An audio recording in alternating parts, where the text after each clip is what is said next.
So in this video we're going to talk about adrenal hormones. So first, talking about adrenal gland. Adrenal gland has medulla, it has cortex.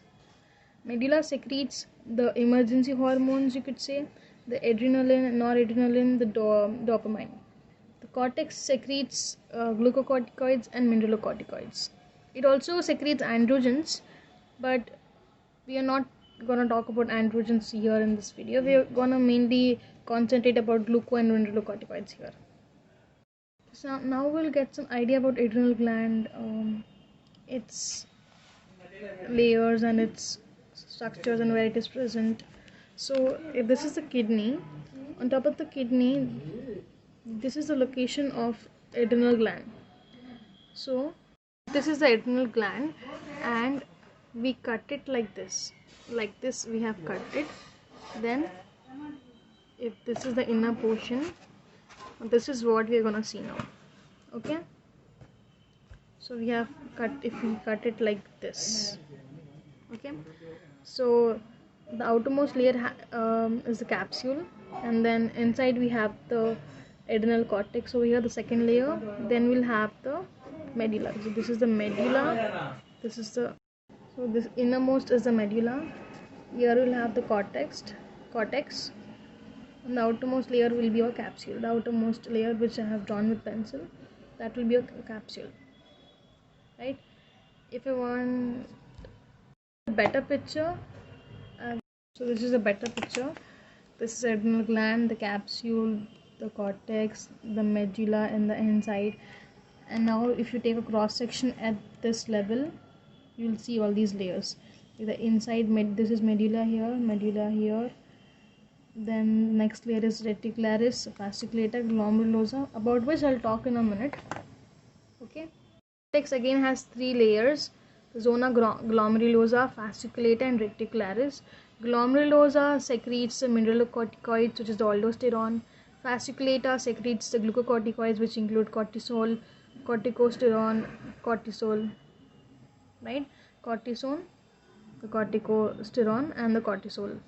Then zona reticularis, which secretes androgens, which is the dihydroepiandrosterone.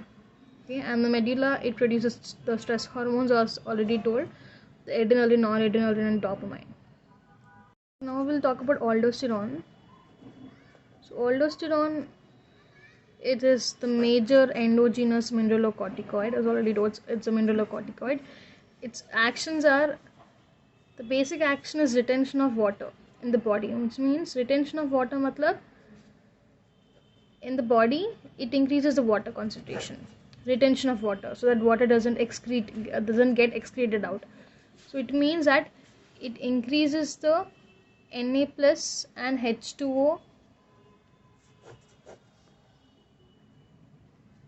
absorption, and it decreases the K plus H plus concentration in body, which means it causes excretion of these two. In simple words, it causes salt retention. Na plus and H2O gets reabsorbed in the body, leads to retention of water, and K plus and H plus get excreted outside. Okay, that is the basic action of aldosterone, retention of water. Okay, Na plus and H2O, reabsorption. Okay, now talking about the glucocorticoids, one thing we have to know is aldosterone is a major endogenous mineralocorticoid, and the major endogenous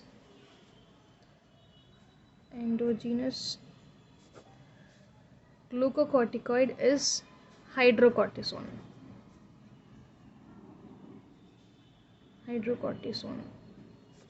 Okay, so now talking about actions of hydrocortisone, which means actions of glucocorticoids are, first we'll talk about catabolic action.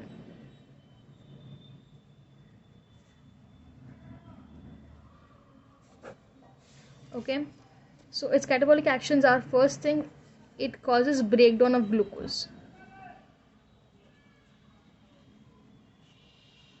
Okay, its catabolic action on carbohydrates is it causes breakdown of glucose, which means it increases glucose concentration, right? So which means that we should prevent these in diabetes mellitus. So diabetes mellitus is a condition which there is increased glucose in the body. Now if you because of this hydrocortisone, as it causes breakdown of glucose, it will increase the glucose concentration, which will be very risky in case in patients of diabetes mellitus. Okay, that is the first thing. Next is proteins breakdown. It causes breakdown of proteins, which leads to myopathies, which means pathologies in the muscles. Okay, third thing is fats breakdown. It causes breakdown of fats, leads to Cushing syndrome. See, there is a difference between Cushing disease and Cushing syndrome. Okay, Cushing syndrome, in this what we see is there is central obesity,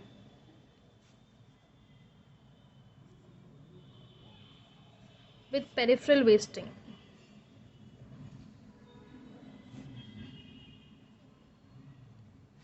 Next, on calcium metabolism. Basically, it increases the calcium metabolism, because of which leads to osteoporosis. They are the catabolic actions of hydrocortisone, or you could say the catabolic actions of glucocorticoids. So now talking about the other actions. The other actions are anti-inflammatory.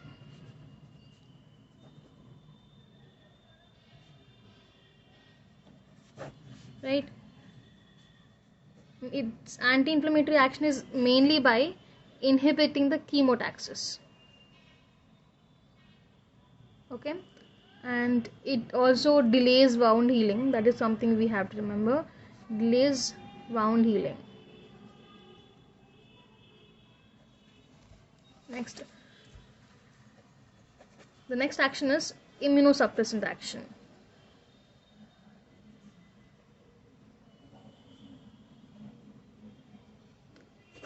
That is the reason we can use these in transplantations and autoimmunity. But because of this action, it can predispose the patient to infections. And the next action is anti-cancer action. What is anti-cancer actions means? It is indicated in HLs. HL means Hodgkin's lymphoma, non-Hodgkin's lymphoma, and lymphocytic leukemia. And one thing we have to remember here is it is contraindicated in Kaposi sarcoma, because in Kaposi sarcoma there is already low immunity in the patient due to HIV. So we will learn about the contraindications and complications later. The next action is its effect on blood. So normally all the blood cells which are produced in the bone marrow, they are sent into the blood. What these glucocorticoids do is they increase the movement of neutrophils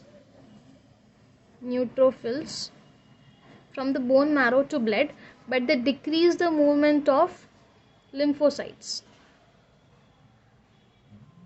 So because of, as they are increasing the movement of neutrophils from the bone marrow to blood, there will be increased neutrophils in the blood, which is called as neutrophilia.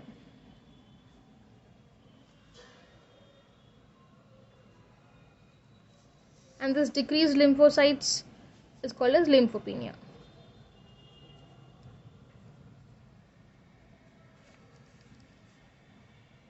This is the net effect on the blood.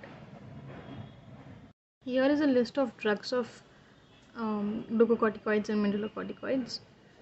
So first, the glucocorticoids. Remember, glucocorticoids are mainly used for their anti-inflammatory effect, and mineralocorticoids, their main action is salt retention.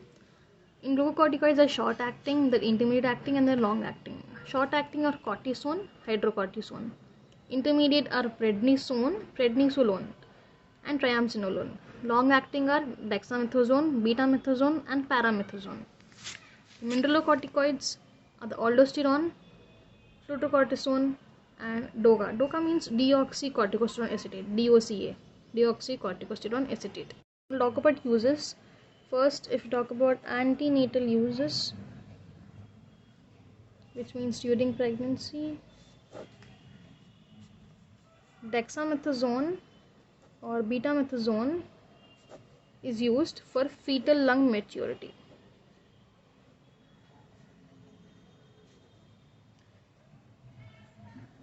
Because these increase the surfactant. Okay. Next use is replacement uses.